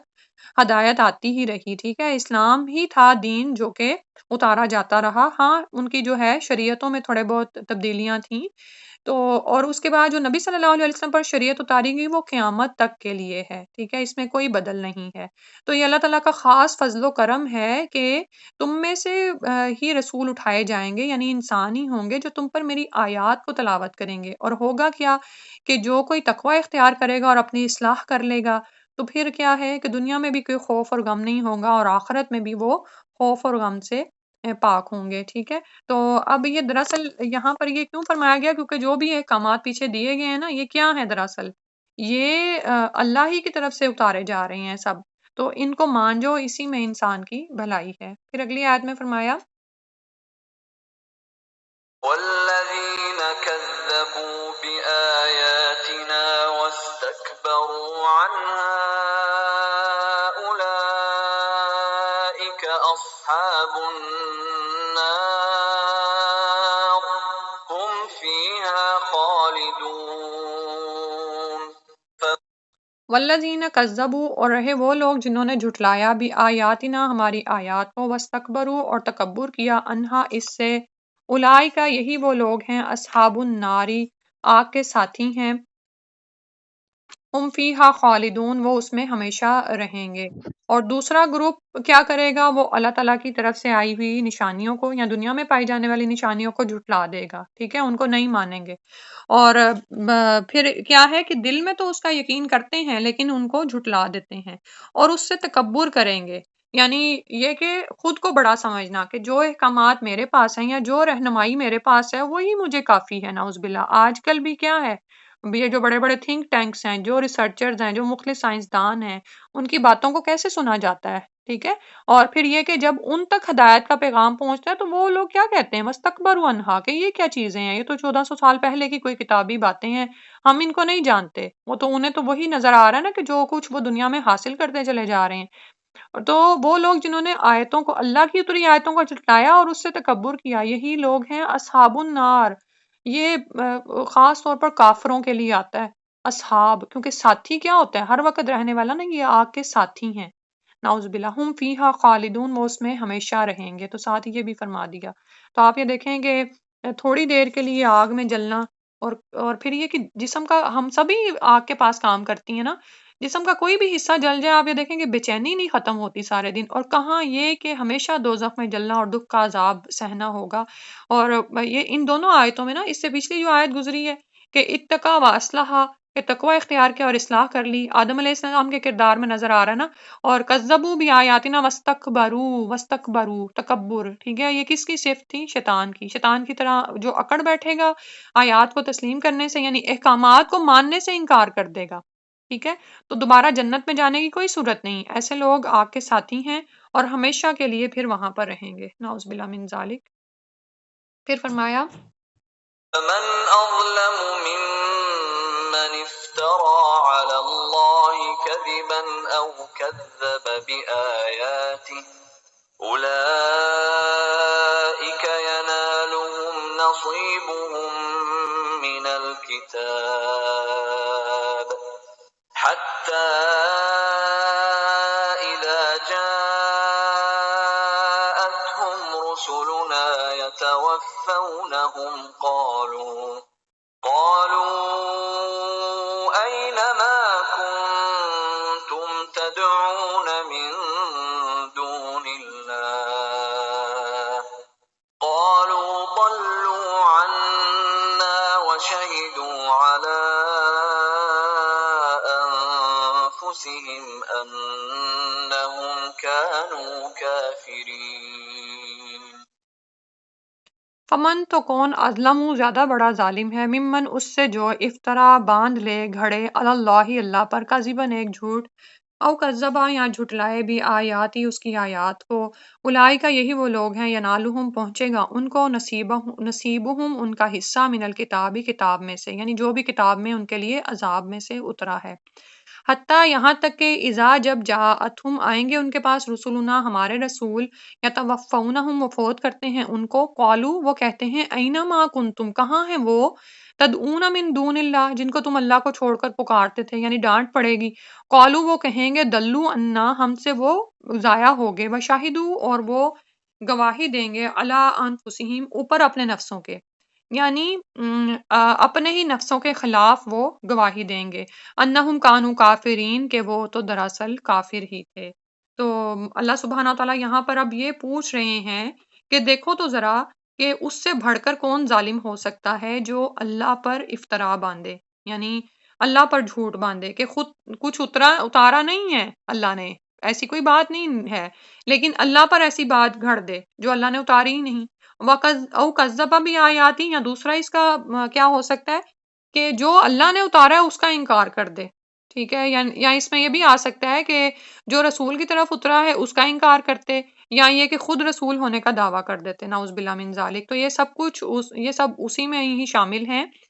اولئک ینالہم، یہ وہ لوگ ہیں جن کو کتاب میں سے ایک حصہ پہنچے گا، یعنی جو بھی ان کا مقدر ہے، جو بھی عذاب ان کا مقدر ہے، وہ ان کو ضرور پہنچ کر رہے گا۔ اور ہوتا کیا ہے کہ جب ان کے پاس فرشتے ان کی جانیں قبض کرنے آتے ہیں تو وہ پوچھتے ہیں، اینا ما کنتم تدعون من دون اللہ، کہ پکارو اپنی ان ہستیوں کو یا وہ لوگ جنہیں تم اللہ کو چھوڑ کر پکارتے تھے، کہاں گئیں وہ؟ تو وہ کہتے ہیں، قالوا دلوا عنا، وہ تو ہم سے گم ہو گئیں۔ دیکھیں آپ کہ دنیا میں انسان جو قبر کے مردوں کو پڑا پکار رہا ہے، اور یعنی اگر ان کے پاس کوئی اختیار ہوتا تو سب سے پہلے تو وہ دنیا کی زندگی حاصل کرتے۔ انسان یہ کیوں نہیں سوچتا، ٹھیک ہے؟ کہ اگر ان کے تو وہاں پر یہ سب کچھ حقیقت سامنے آ جائے گی، اور ان کا جواب کیا ہوگا کہ وہ تو ہم سے ضائع ہو گئیں۔ وَشَهِدُوا عَلَىٰ أَنفُسِهِمْ، اور وہ اپنے ہی نفسوں کے خلاف گواہی دیں گے کہ ہمیں تو نہیں کچھ یاد پڑتا کہ کہاں گئے، یعنی اپنے ہی یہ گواہی دراصل ان کی اپنے ہی نفسوں کے خلاف ہوگی نا، کہ دنیا میں کیا کرتے رہے ہو اور اب کیا کہہ رہے ہو، انہم کانوا کافرین، کہ بے شک وہ تو کافر ہی تھے، اپنے ہی خلاف گواہی دے دیں گے کہ وہ تو کفر ہی کر رہے تھے، یعنی دنیا میں جو دعوے کرتے ہیں کہ یہ اللہ نے اتارا ہے اور ہم اس لیے اس پر عمل کر رہے ہیں، تو ایسا سب کچھ ان سے وہاں پر ضائع ہو جائے گا، اور وہاں پر وہ مان جائیں گے کہ ہم ہی دراصل انکاری تھے، کفر کرنے والے تھے۔ تو الحمدللہ آیت نمبر 37 تک مکمل ہو گیا ہے۔ سبحانک اللہم و بحمدک، نشہد ان لا الہ الا انت، نستغفرک و نتوب الیک۔ السلام علیکم ورحمۃ اللہ۔